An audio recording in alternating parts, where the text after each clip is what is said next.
Hey y'all, this is the Mad Military Historian, and as you can tell, I'm finicking with my webbing, but today is a little bit of a special day. Today I'm gonna basically get a chance to do something that I often don't get a chance to do, and that is actually mess around with some of my World War II related gear. First of which being this right here. Now, those who know World War II weapons will pretty much know what this is, but for those who don't know, this is a Japanese Arisaka Type 99, specifically a substitute standard rifle, better known as the last ditch rifle. So, to kind of give a brief background of this rifle and how would a black soldier probably get their hands on it if they could get their hands on it, the Type 99 comes about due in large part to Japanese experiences during the Sino-Japanese War, the Second Sino-Japanese War, or basically when Japan invaded China after 1937. So Japan went to fought China initially with the Type 38 Arisaka, which is a little bit longer than this, but more importantly shot a 6.5 millimeter round, which was an intermediate round. Had decent ballistics. It was pretty manageable for the small stature of the average Japanese soldier, and it was an overall decent rifle. But what happened is that the Japanese, when they started fighting the Chinese, more specifically when they started fighting the elements of the Chinese military that was trained by the Germans and stuff like that, I think like the 88th Division and stuff like that, they would start encountering like 8mm Mausers, and in some cases, I think that some of the reports that they encountered like early MG34s, which I don't know about, but I can't really speak on. But the takeaway that the Japanese got from encountering those Chinese forces was that, well, in comparison to the 6.5 they use in the Type 38, those 8mm Mauser rifles and stuff, they had better punching power, they had better reach and stuff like that.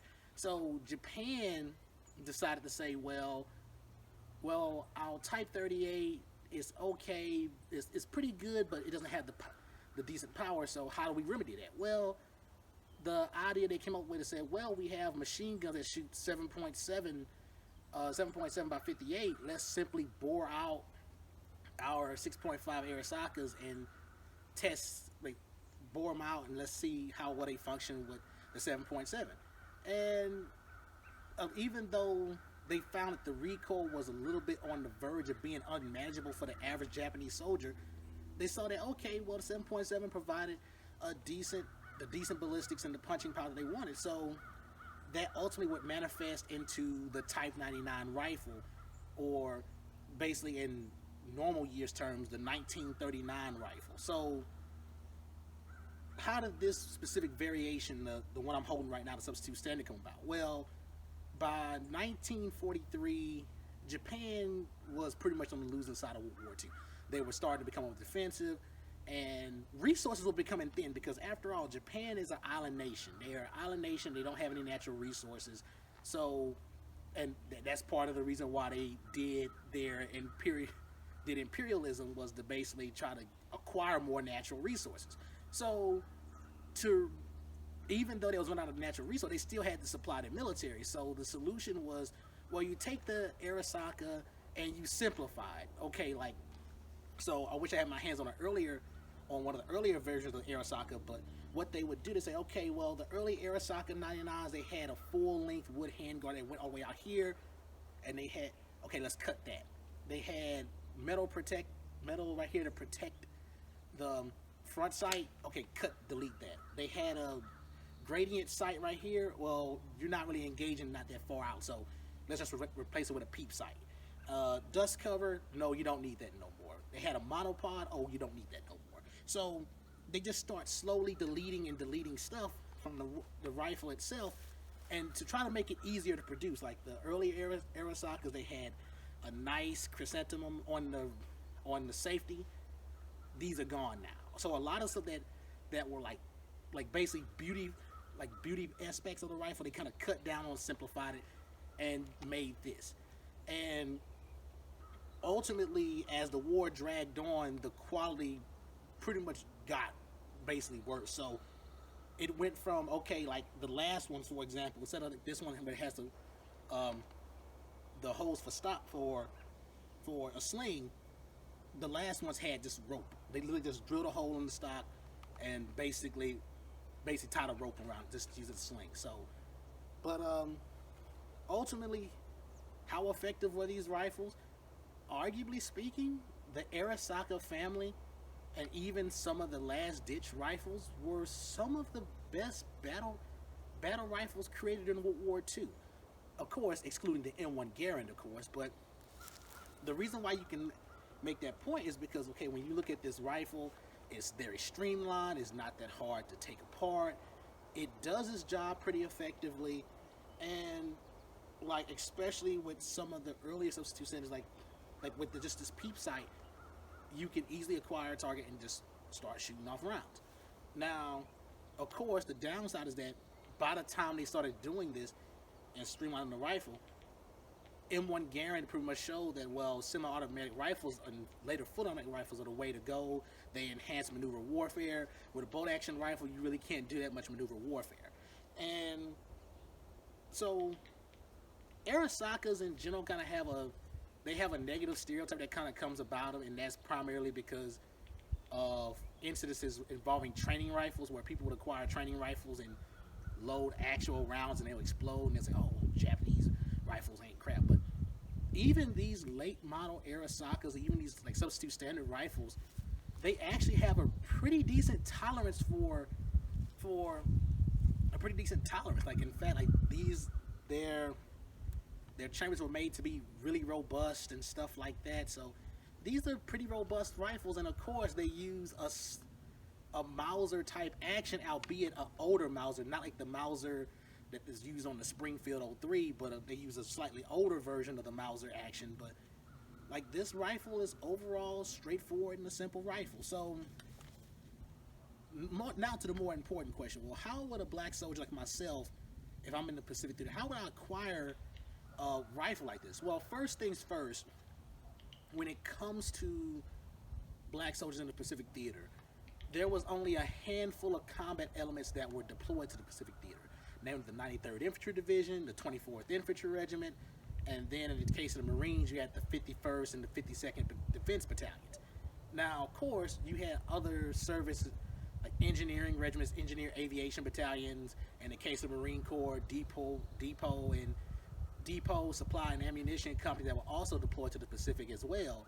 And especially in the case of the depot and supply companies, depot ammunition supply companies, they saw a lot of action serving side by side with regular Marines, because again, they would hit the beach and they'll take fire. So now, normally the way you acquire these rifles is one of two ways. Well, of course, if you're on a battlefield, you get one that's a battlefield trophy, but then you find a way to send it back home. Like, well, you basically find a way to send it back home. You get approval of your commanding officer. They fill out the paperwork. You find something to transport it back home, and you can mail it back home. And the other way was that kind of the same way towards the end of the war. You just find stockpiles, like, oh, this is a nice rifle. Just pick it up and keep moving. Now, in terms of like Arisakas or the other trophy weapons that have belonged to black soldiers, particularly in the Pacific Theater, honestly, I haven't ran across that many yet. And the reason why is for various reasons. In some cases, the black families that did own those weapons, they kept them in their families, which is really a good thing, honestly, because they kept their family history within the family. But then also, from doing research, there's kind of unconfirmed reports that in some cases, some people didn't really care for blacks, or some of the officers really didn't care for black soldiers taking weapons home. Like, basically, the fear that, well, they take them home, they may use them and stuff like that against us. So, like I said, the last part was unconfirmed, but overall, if I was a black soldier in the Pacific Theater, would I have a chance to get one of these? Yes. How would the likelihood be? Honestly, I don't know. I can't really speak on it as of now, because there really isn't that many documented cases of black soldiers bringing Arisakas home. So what I'm about to do, given that this is basically that lucked up and acquired some ammunition, I'm gonna basically do at least two test shots of this rifle. And the reason why is because, one, ammunition for this rifle is scarce. So I just so happened to acquire some shortly after my birthday. So good for me, but also because because of how rare the ammunition is getting and the expense of it. Like, fortunately, I was able to get it for cheap, but it took a long time to come in. But I'm thankful that it's here now.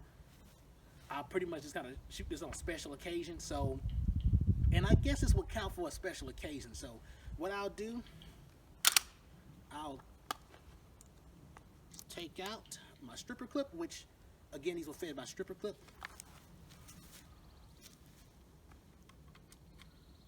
Put this in the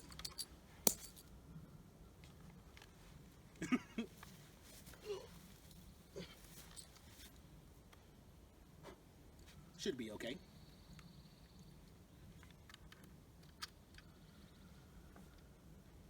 I'm gonna do it like so. And like I said, I'm just gonna do 2 rounds. Weapons hot.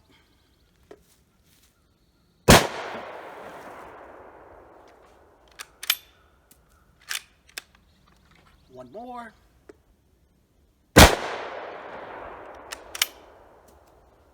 And there you have it.